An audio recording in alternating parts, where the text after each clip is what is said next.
Le château de la Napoule. Vous l'avez vu tout à l'heure dans le sommaire, c'est une petite merveille. C'est là qu'a décidé de nous emmener ce matin Jean-Sébastien Petit-Demange qui doit bagnauder dans une ruelle ou une venelle. Où es-tu, mon Jean-Seb?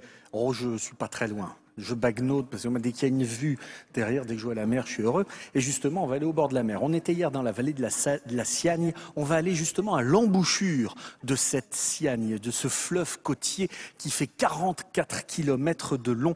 Nous allons aller à Mandelieu-la-Napoule. Il y a ce fleuve, donc, mais il y a aussi un château. Il faut savoir qu'au Moyen-Âge, Mandelieu s'appelait Avignonnet et du château originel, il ne reste, qui a été détruit en 1347, il ne reste que les 2 tours. Et c'est grâce à un couple de riches Américains que l'on peut découvrir ce château qui a été réhabilité, qui a été restauré. Une pointe de folie, un soupçon de provoque, et ça donne un château patchwork. Il surgit de la mer avec ses pierres rouges et ses tours.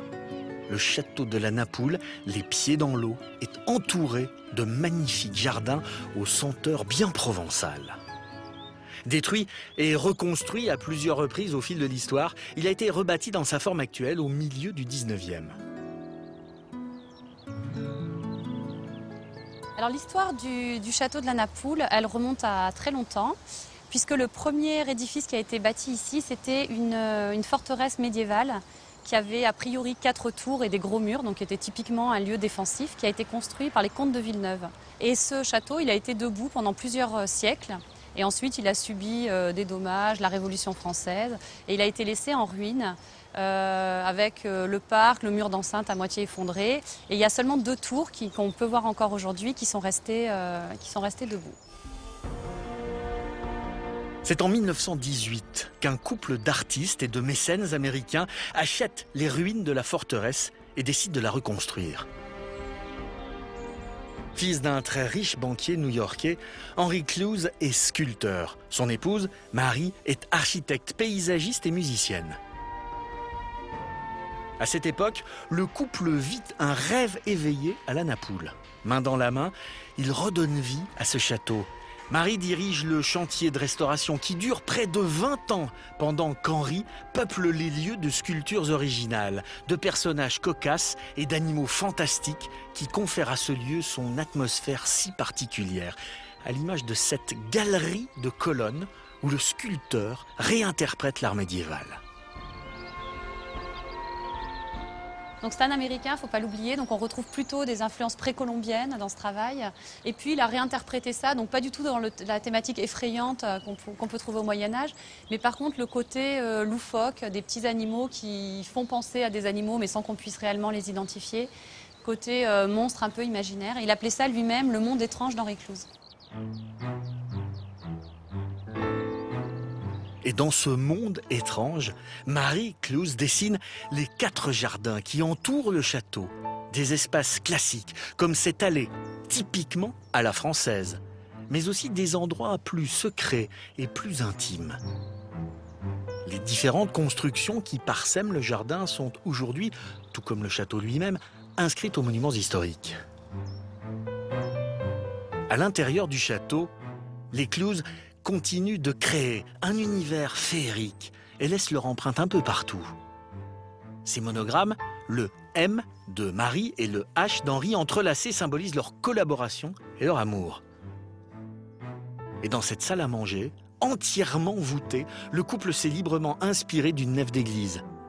La table est une meule de pierre scellée à tout jamais, à l'image des chevaliers de la table ronde. Et donc ils prenaient leur repas ici et ils théâtralisaient quand même beaucoup leur vie au château. Donc ils avaient du personnel à qui ils avaient fait des costumes pour travailler, qui étaient inspirés assez librement, on va dire, mais de costumes médiévaux. Et puis eux-mêmes, ils se dessinaient des costumes qu'ils faisaient ensuite réaliser pour être habillés en harmonie avec leur château. Lors de la reconstruction du château, Marie fait construire en premier lieu l'atelier de son époux, une très belle pièce où l'artiste laisse libre champ à sa créativité.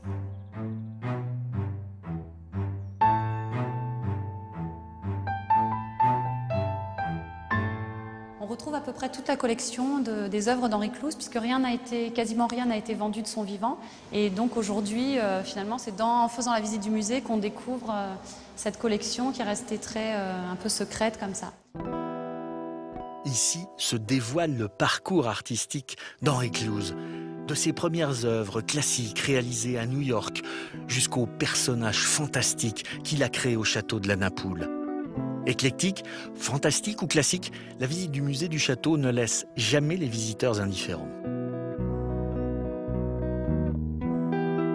Puis ce qui est beau, c'est de voir cette passion commune pour l'art d'un couple qui s'entend parfaitement et qui met tout dans la création et qui font œuvre commune en fait, que ce soit dans l'architecture, dans la sculpture, la peinture et même le chant.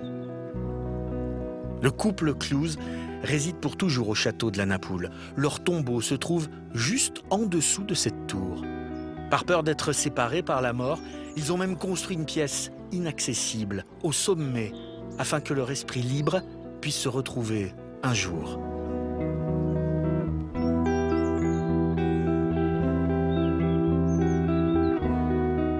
Belle histoire que celle de Marie et d'Henri Clouz, personnages unis à jamais par leur amour et leur dévotion à ce château. Et leur ami radie ce lieu, hors du commun, face à la mer. Aujourd'hui, ce château de la Napoule, c'est une résidence d'artistes grâce à la Clouz Fellowship qui accueille des artistes, qui accueille des sculpteurs. Cette résidence permet du coup, sur invitation à des artistes de venir profiter de cet endroit absolument magique pour être inspirés par la mer, pour réfléchir sur leur travail, pour se consacrer à un projet artistique dans un environnement qui est propice à la créativité. Et puis, ils sont dans ce château de la Napoule qui est à l'intérieur de cette vieille cité qui est née au Moyen-Âge, qui a connu une véritable renaissance avec l'avènement du tourisme. D'abord, tourisme d'hiver au 19e et puis le tourisme d'été parce que Mandelieu-la-Napoule a été posé sur la ligne de chemin de fer entre Paris et Nice. Le fameux train bleu passé par là. Aujourd'hui, c'est le TGV, c'est moins romantique, mais heureusement, il y a ce château. Il y a cette ville qui est comme ça, qui regarde la Méditerranée pour, on espère, le plus longtemps possible, sinon pour l'éternité.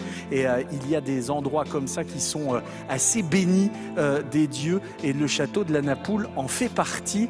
Et je voudrais remercier Bénédicte Lafaille et Stéphane Raymond qui ont réalisé ces images de drone absolument magiques autour de ce château de la Napoule. Merci Jean-Seb. Très belle histoire. Très très romantique, extrêmement touchante quoi. Que ce couple, c'est vraiment unique. Hein. C'est assez impressionnant et ils reposent là pour l'éternité, eux. Merci mon Seb, tu viens nous retrouver? Allez, t'es pas très loin, petite encablure. Allez, viens vite.